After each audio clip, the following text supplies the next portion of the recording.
Good morning बच्चों, कैसे हैं सब। आशा करती हूँ सब बहुत अच्छे से होंगे और अपनी ऑनलाइन स्टडीज को भी बहुत अच्छे से कर रहे होंगे। बच्चों, आज हिंदी व्याकरण की कक्षा में पढ़ने से पहले हम कुछ शब्दों को पढ़ेंगे, ठीक है बच्चों। ये क्या लिखा है? मोहन। मोहन शब्द से आपको किस जाति का बोध हो रहा है? पुरुष। किस जाति का बोध हो रहा है बच्चों? पुरुष जाति का। राकेश। राकेश शब्द से आपको किस जाति का बोध हो रहा है? पुरुष।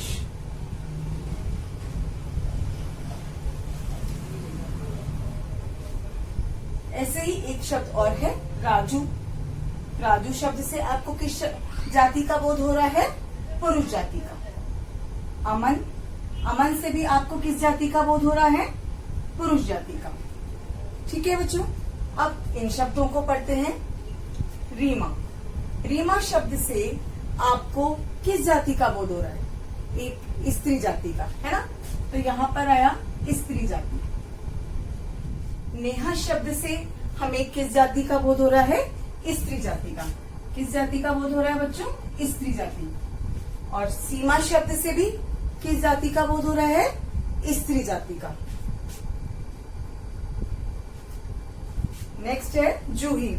तो जूही शब्द से हमें किस जाति का बोध हो रहा है? स्त्री जाति का।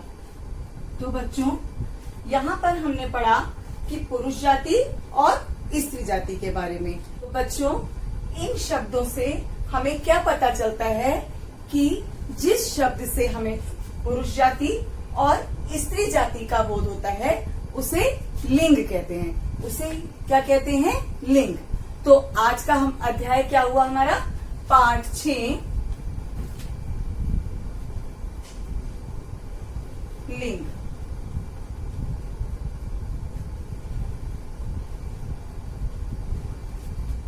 बच्चों, अभी आपने जाना कि पुरुष जाति या स्त्री जाति का बोध कराने वाले शब्द क्या कहलाते हैं?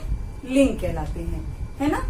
तो इन शब्दों के आधार पर हम लिंग को 2 भागों में बांट सकते हैं। कितने भागों में बांट सकते हैं? 2 भागों में। क्या? स्त्रीलिंग और पुल्लिंग। तो आइए कुछ उदाहरणों के द्वारा इन शब्दों को समझते हैं। पिता। पिता शब्द से किस जाति का बोध हो रहा है? पुरुष जाति का। तो पिता क्या हुए? पुल्लिंग, है ना। नेक्स्ट, पिता का स्त्रीलिंग क्या होगा? माता। तो माता शब्द से हमें किस जाति का बोध हो रहा है? स्त्री जाति का। तो माता क्या हुआ हमारा? स्त्रीलिंग। तो पिता का स्त्रीलिंग क्या हुआ? माता। भाई। भाई शब्द से आपको किस जाति का बोध हो रहा है? पुरुष जाति का, है ना।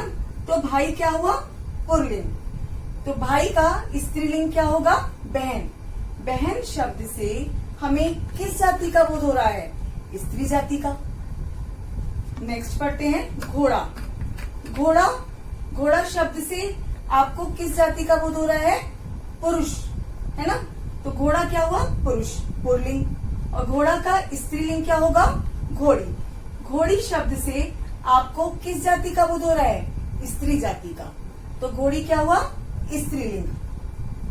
छात्र। छात्र शब्द से आपको किस जाति का बोध हो रहा है? पुरुष जाति का। तो छात्र क्या हुआ? पुल्लिंग। नेक्स्ट, छात्र का स्त्रीलिंग क्या होगा? छात्रा। तो छात्रा शब्द से आपको किस जाति का बोध हो रहा है? स्त्री जाति का। तो छात्र का स्त्रीलिंग क्या होगा? छात्रा। ऊंट। ऊंट शब्द से आपको किस जाति का बोध हो रहा है? पुरुष जाति का। तो ऊंट का, तो ऊंट क्या हुआ?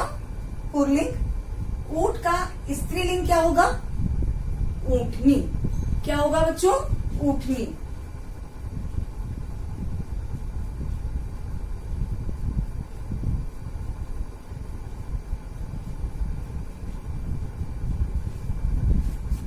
फिर देखिए राजा।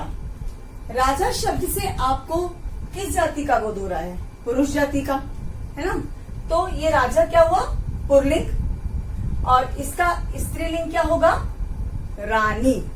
रानी शब्द से आपको स्त्री जाति का बोध हो रहा है? रानी शब्द से आपको किस जाति का बोध हो रहा है? स्त्री जाति का। तो बच्चों, पुरुष जाति का बोध कराने वाले शब्द पुल्लिंग कहलाते हैं और स्त्री जाति का बोध कराने वाले शब्द स्त्रीलिंग कहलाते हैं। क्या कहलाते हैं? स्त्रीलिंग। ठीक है बच्चों, क्रिया से भी लिंग का पता लगा सकते हैं। चलिए कुछ उदाहरणों के द्वारा देखते हैं। देखिए बच्चों, इस वाक्य में क्या है? माता जी खाना बना रही हैं। तो इसमें क्रिया क्या हो रही है? बना रही हैं। तो इन शब्दों से पता चल रहा है कि हमारा लिंग क्या है? स्त्रीलिंग है ना। दूसरा सेंटेंस पढ़ते हैं, गाय घास खा रही है। तो इसकी क्रिया क्या है? खा रही है। तो इन शब्दों से हमें क्या पता चल रहा है कि हमारा जो लिंग है वो क्या है? स्त्रीलिंग है। अगला सेंटेंस देखिए, माली पौधों में पानी दे रहा है। तो यहाँ पर हमारी क्रिया क्या हो रही है? दे रहा है। तो यानी कि यहाँ से हमें क्या पता चल रहा है कि जो हमारा व्यक्ति काम कर रहा है वो कौन है? पुल्लिंग है ना। तो माली कौन है? पुल्लिंग है। तो क्रिया से भी हमें पता चल रहा है कि हमारा जो शब्द है वो पुल्लिंग है या स्त्रीलिंग है। अगला पढ़ते हैं, कोयल गाना गा रही है। तो गा रही है, तो इसके इन शब्दों से हमें क्या पता चल रहा है बच्चों कि कोयल क्या है? हमारा स्त्रीलिंग है ना। नेक्स्ट देखिए, अब बच्चों ये देखिए, ये क्या लिखा है? प्रधानमंत्री आ गए, है ना। और दूसरा सेंटेंस देखिए, इसमें क्या लिखा है? प्रधानमंत्री आ रही हैं। तो बच्चों, हमारे कुछ ये पदवी सूचक जो शब्द होते हैं, इनमें क्या होता है कि इनके हम क्रिया से ही पता चलता है कि वो हमारे स्त्रीलिंग है या पुल्लिंग है। तो यहाँ पर जैसे लिखा है कि प्रधानमंत्री आ गए, तो इससे हमें क्या पता चल रहा है? यहाँ पर पुल्लिंग है ना। और यहाँ पे क्रिया हो रही है प्रधानमंत्री आ रही हैं। तो इन शब्दों से हमें क्या पता चल रहा है कि हमारा यहाँ पर स्त्रीलिंग का प्रयोग हुआ है। जो कुछ शब्द सदा पुल्लिंग और स्त्रीलिंग में ही प्रयुक्त होते हैं। ठीक है, पहले हम लोग पढ़ते हैं पुल्लिंग शब्दों को। तो देखिए, जैसे दिनों के नाम। दिनों के नाम में देखिए, सोमवार, मंगलवार, बुधवार, बृहस्पतिवार, है ना। आप लोग हमेशा क्या कहते हैं कि सोमवार होता है, ऐसे तो नहीं कहते कि सोमवार होती है ना। सोमवार होता है, मंगलवार होता है, इस तरीके से ही प्रयोग करते हैं। तो उसकी हमें क्रिया से ही पता चल रहा है कि वह स्त्रीलिंग है या पुल्लिंग है। अब देखिए, फलों के नाम। तो फलों के नाम भी सदा पुल्लिंग में ही जाते हैं, जैसे आम, केला, संतरा। लेकिन लीची जो है बच्चों क्या होती है? वो स्त्रीलिंग। लीची क्या आती है बच्चों? स्त्रीलिंग में आती है ना। हम कहते हैं ना लीची मीठी है, यही कहते हैं। और आम के लिए क्या कहा जाता है? आम मीठा है ना। इसी तरह देखिए, अनाजों के नाम, चावल, चना, बाजरा, है ना। फिर आगे देखते हैं पर्वतों के नाम। तो क्या है? हिमालय पर्वत, है ना, शिवालिक, अरावली, ये सब क्या है? सब पुल्लिंग में ही प्रयोग होते हैं।